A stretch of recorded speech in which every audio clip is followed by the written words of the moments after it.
What's up, everybody? I told you guys I was gonna be back with another review, and you guys, you should know I'm true to my word and stuff like that. Album I'm reviewing today, this night actually, is Jay-Z's "In My Life," Volume 2, Hard Knock Life, released in 1998 on Rockefeller/Def Jam. You guys should know who Jay-Z is, stuff like that, you know, former drug dealer turned rapper, stuff like that. He hooked up with his friend Jaz-O, and stuff like that, and they did a song called "The Originates in Hawaiian Sophie" and stuff like that. And fast forward to about the early to mid 90s, he was dropping like underground singles like "Reach the Top," "In My Lifetime." And if you notice though, like, he always used to change up his style back in the early days, because if you think about early Jay-Z, like way before Reasonable Doubt, he always had that Das Effects kind of flow, like between like 91, 92. Then like between 93, 94, he kind of like changed it up a little bit, shit like that.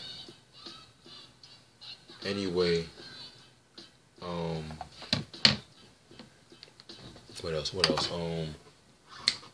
Then 1994, he kind of like became Big Daddy Kane's hype man around that time, and he did that song off his daddy's home album called "Show and Prove." Classic song, by the way. Definitely one of Big Daddy Kane's most underrated albums. And that song had like Shaheem, Old Dirty Bastard, Kane's Prodigy, I forgot, Scoop Lover, something like that. And like Jay-Z in my opinion, Jay-Z and Kane killed it in my opinion. They all did their thing, but Jay-Z and Kane just killed it. What else? Then fast forward to 1995. He appeared in like many people's records, like Big L's "The Graveyard," off the Lifestyle, "The Poor and Dangerous," Dope album, Mike Geronimo's "Time to Build" off the Natural, underrated album too. And oh yeah, that song "Time to Build" actually featured DMX and Ja Rule. And his first like official rap single was song "In My Lifetime," which was like one of my favorite songs he did, but I much prefer the remix, because I think the remix, the beat was ill on that song. So then it was also around that time too that he hooked up with Dame Dash and Kareem Biggs, and then they formed Rockefeller. Hey, everyone knows about Rockefeller and shit like that. So he dropped Reasonable Doubt in 1996. I already talked about that album last week on my CD collection vid. Classic album, hands down one of Jay-Z, probably Jay-Z's best album, lyrically and production wise, in my opinion. And then in 1997, Rockefeller signed with Def Jam and stuff like that, and Jay-Z released the "In My Lifetime" Volume 1, and that album I also talked about on one of my early CD collection vids, where I said it was a dope album, by the way. But at the same time, he kind of like went a little commercial with that record. So, cause like around the time Biggie died, around that time-ish, he was kind of like having like he was like on one of the worst times of his period. Then fast forward to like 1998, he dropped this album right here. Singles albums known for it are "Hard Knock Life," Ghetto Anthem, "Nigga What, Nigga Who" featuring Big Jazz and Emil. I love that song. "Money Cash Hoes" featuring DMX. "Can I Get A" featuring Emil and Ja Rule.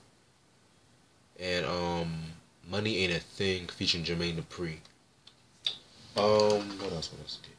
The producers on this album are Swiss Beats, DJ Premier, legendary producer in my opinion. The 45 King, very underrated producer. Timbaland. This album was released when Timbaland was on top of his game, in my opinion.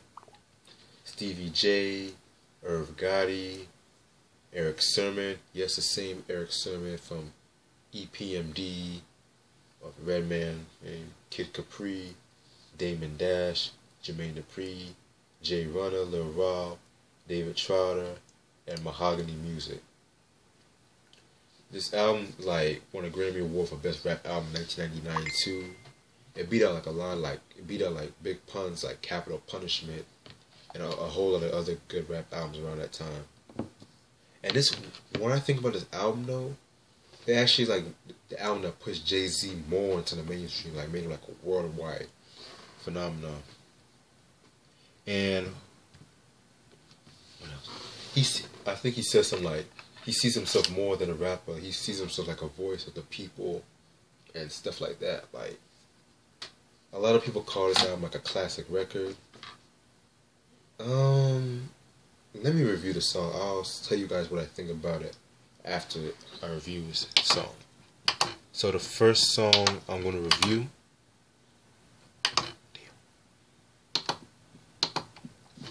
It's the intro, Hand It Down, which is Memphis Bleak. Has Memphis Bleak on it, but no Jay-Z, just Memphis Bleak solo jam. It's actually a Primo producer's cut on this album.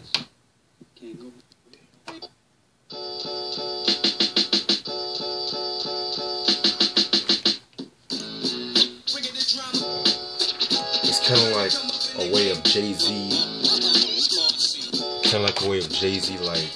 passing the film to Memphis Bleak, because you guys should know that. Oh, I forgot to mention, Memphis Bleak's his first appearance on the Wax was actually on Reasonable Doubt, I Believe, and stuff like that. And so,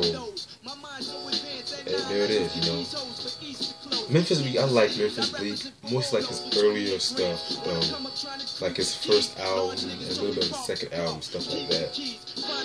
That's the album I really need to get though. But I'm more of a Beanie Siegel, Freeway fan when I'm talking about Rockefeller members. So other than that, this is a really dope song. Kind of sets the whole vibe of the album, in my opinion. Track number 2, Hard Knock Life Ghetto Anthem. Everyone knows about this song. It's a classic song. You hear that song today, people go crazy and stuff like that. The 45 King produced this cut. I mentioned him over and over and over. Definitely a very, very underrated producer. This is actually his comeback song after he went on hiatus and stuff like that due to personal problems and stuff like that. And track number 3, If I Should Die, and stuff like that, featuring the Rangers. For those who don't know who the Rangers are, they're basically a group from, of course, Jay-Z's Rockefeller.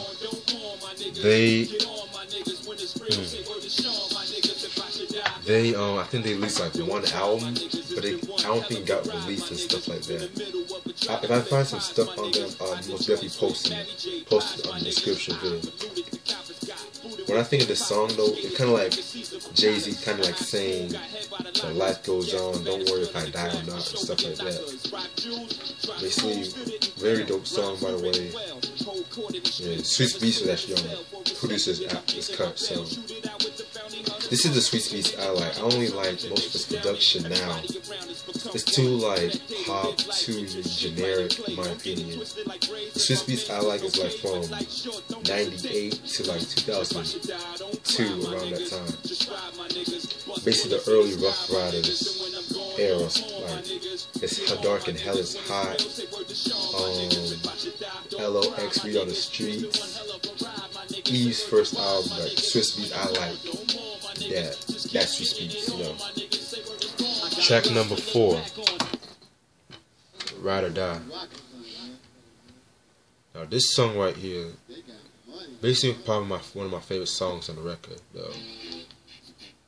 This song he kind of went after Mace on this song though, cause I don't know how the beef began, but I remember like I was reading something how Mace dissed Jay-Z. I think it was on a song by 112. I forgot the song. If I find a song, I'll post a link to the song and stuff like that. But they kind of went through subliminal shots at each other and stuff like that. And there was this, I think I read that the beef started because it was like a serious beef. It was just like them fighting over a girl. I don't know. So anyway, this is like kind of like a, when I think of the song, it's like an okay song by the way. It's a really dope song. It's like nothing really special though.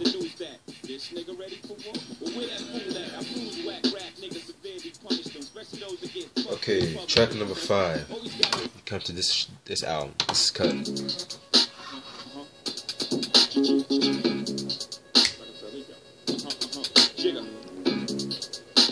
Nigga what? Nigga who? The originated in 1999, featuring Big Jaz in the Mill. I really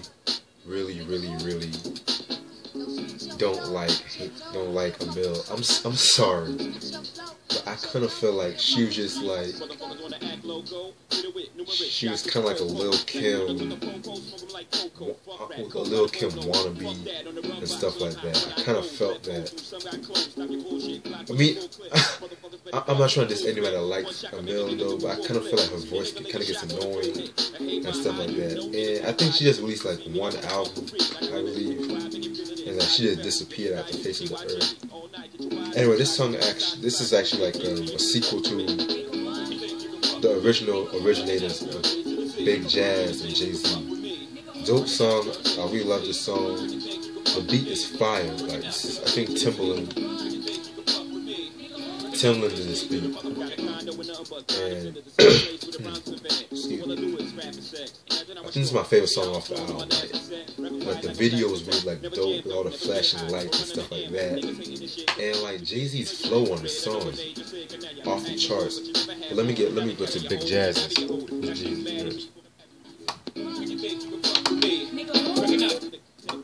I suggest that niggas invest in the best when I come through with the Glock jet black. Like Big Jaz really like killed it with that song.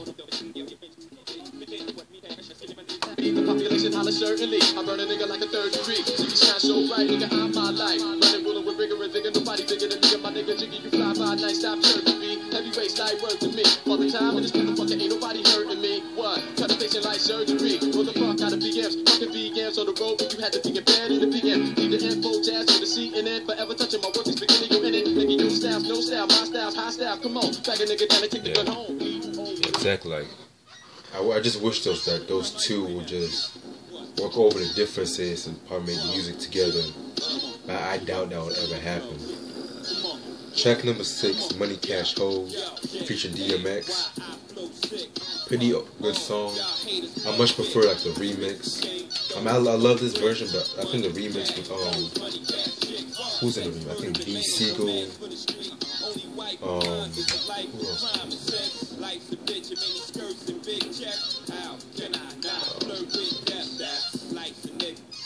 Like Memphis B. Siegel and stuff like that. But that doesn't mean I hate this version and stuff like that.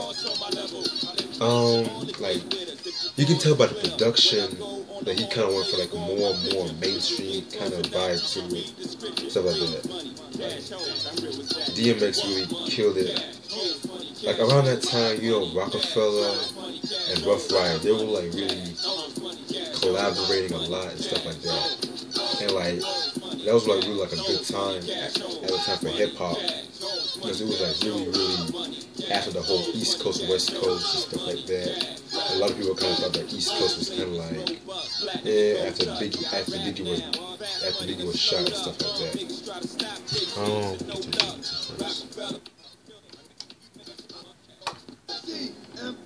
My dogs fight, jigger, my nigga, time all night, thugs fall like night with this rap shit, let them go. I bet they know what'll happen when we clap shit, acting And we showed them something, talking breezy. I think they found him down the road or something. Fucking with a madman in a bad mood. It's like fucking with a mad dog that was bad food. Track number 7, a week ago, featuring Too Short. Like I said before, like I kind of feel like Jay-Z was kind of influenced by Too Short and kind of like paid homage to him with the album. And they also did another song off the In My Lifetime Volume 1. I think that song's called, it's called Real Niggas. Yeah, I think Real Nigga, I think so. Other than that, pretty cool song. Nice to see like Too Short. I mean, Too Short around that time was actually at his prime around at that time too. And I kind of feel he gets kind of underrated by certain hip hop heads. Like a lot of people kind of see him as, I think a lot of people now see him like as a pop rapper. Cause like you know some of the recent stuff, he's like rapping like he's from the kind of like has that crunk appeal to his songs. And like Too Short I like is like from the late 90s all the way to the mid to late 80s all the way to the mid to late 90s. That's the Too Short I like though. Other than that, you know, people change their style, so it doesn't really matter. Track number 8, Coming of Age, the sequel, featuring Memphis Bleak. Of course, this is most definitely like the sequel from the original version of Reasonable Doubt. I most likely prefer that original from Reasonable Doubt. I was kind of not really feeling this one a little bit. I mean, I gave it a few listens, but at the same time, I was kind of like, I don't even feel this one. I'm sorry, y'all. Track number 9, Can I Get A, featuring Emil and Ja Rule. Pretty big song back at that time. Love it or hate it, Ja Rule was actually at his top of his game around this era, especially with that Veni Vidi Vici album and that Rule Chapter 336. Like every summer around that time, you couldn't go anywhere without hearing like Ja Rule and stuff like that. So, oh yeah, by the way though, it was also like around this time that Ja Rule, Jay-Z, and DMX wanted to form a group and stuff like that called Murder Inc. But all of a sudden I think some drama happened and shit like that, so they just broke up. And this song was actually featured on the first Rush Hour back in 1998. Classic movie in my opinion, so check that out. Track number 10, Paper Chase, featuring Foxy Brown. Yeah, that song is, I don't really like that song, by the way. Track number 11, Reservoir Dogs, featuring the LOX, B Sequel, and Sauce Money. Pretty dope song. Like I said before, a whole lot of people like Rockefeller and Rough Riders were really collaborating with each other. Although like LOX was actually still with Bad Boy by that time. But I think they left the year after this album came out, because you know Puffy's a snake. So, by the way, I think this is a really dope song. By the way, Sauce Money is most definitely an underrated MC. I kind of feel like he didn't get the shine he deserved because he was kind of overshadowed by B. Siegel, Memphis Bleak, and even Jay himself. By the way, check out his first album. Pretty dope album, by the way. Track number 12, It's Like That, featuring Kid Capri. Pretty nice song, by the way.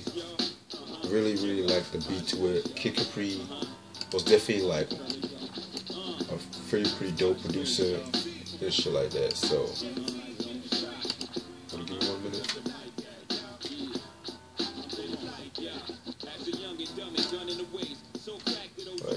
A lot of people know him for his affiliation with Big L. Excuse me, a lot of people affiliation with Big L. God rest his soul and stuff like that. Track number, the last 2 tracks on the album, it's kind of so I'm gonna really go a little short. Track number 13, it's Alright, featuring Memphis Bleak. That song's kind of alright. And track number 14, Money Ain't a Thing, featuring Jermaine Dupri. Not really feeling that song that much. I mean, that song's actually, originally that was from Jermaine Dupri's first solo album, Life in 1472, which was like a really big album around that time. But not, I'm not really a big Jermaine Dupri fan like that, so stuff like that. Anyway, that's all the album, everything on the album though. On the contrary, this is an alright album. I wasn't really too crazy about it, but at the same time, it kind of grew on me over the past year though. Only my gripes about this album, I kind of feel like this album has way too many guest appearances. Way too many guest appearances on the album, because I feel like it's not really like a Jay-Z album. It's kind of like a Rockefeller / Rough Rider compilation album. And it's kind of like, you guys should know I don't mind guest appearances, but if like almost all your songs have guest appearances on the album, then you don't really get to see the original artist shine and stuff like that. And my other gripe is kind of like, some of the songs I guess got way too commercial and stuff like that. And like, I mean, I understand that Jay-Z, he always changes his style up on almost every album. And that's what I really like about him. He doesn't really stick to the original formula.